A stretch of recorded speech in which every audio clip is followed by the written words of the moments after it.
Lorenzo, t'enlèves ta casquette. Il est rare et bien difficile pour une caméra de télévision d'entrer dans l'intimité d'un foyer, qui plus est lorsqu'il s'agit d'un établissement social pour mineurs en rupture avec la famille, l'école ou bien encore la société.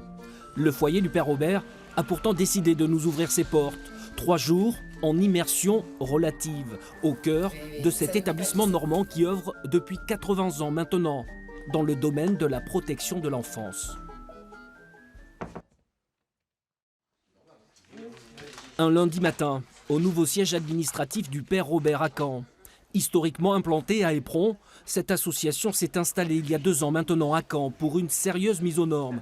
Une véritable mutation structurelle pour cet ancien orphelinat toujours couvé du regard par son père fondateur. Reconnu d'utilité publique depuis 1937, le Père Robert est aujourd'hui un foyer éducatif qui travaille de concert avec le Conseil départemental du Calvados ainsi que le ministère de la Justice. C'est un foyer qui relève de la protection de l'enfance et qui est doublement habilité puisqu'on a aussi une habilitation PJJ, protection judiciaire de la jeunesse, au titre de la délinquance. Lorsqu'un enfant arrive au foyer du Père Robert, il est reconnu ou en tout cas identifié qu'il y a une rupture qui doit se faire dans son milieu naturel. C'est-à-dire que l'enfant est mis à distance momentanément de son milieu familial dans lequel un épanouissement n'est pas possible.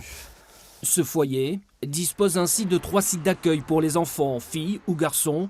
Elles et ils ont entre 12 et 18 ans et sont au nombre de 9 par hébergement, comme ici, à la maison Garelli, où nous croisons ce matin-là le regard de Véronique. 19,5 sur 20. Ouais. Félicitations. Cette mère de famille est la maîtresse de maison, un des piliers de ce foyer du Père Robert, depuis 30 ans déjà.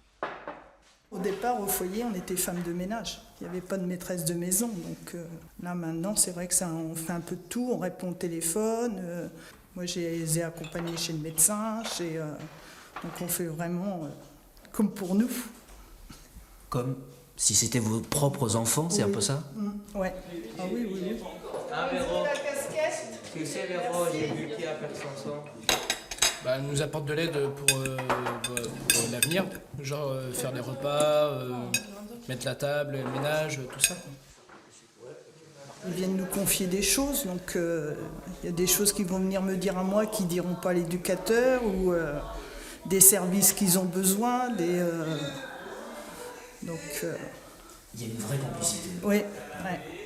Au quotidien, 5 éducateurs, un psychologue, un encadrant de nuit, ainsi que la maîtresse de maison, travaillent au bien-être de ces gamins cabossés par la vie et en quête perpétuelle de repères. On leur dit, le but c'est que vous vous sentiez chez vous sans dénigrer le côté, la famille qu'ils ont, mais l'important en tout cas c'est qu'ils se sentent vraiment comme chez eux. Je pense que c'est un peu aussi le travail du quotidien qu'on essaie de mettre en place, mais après on s'y attelle, c'est ça. Le plus souvent en rupture avec l'école, nous verrons qu'au sein du foyer du Père Robert, on tente également de remettre ses enfants sur les bons rails au C2A.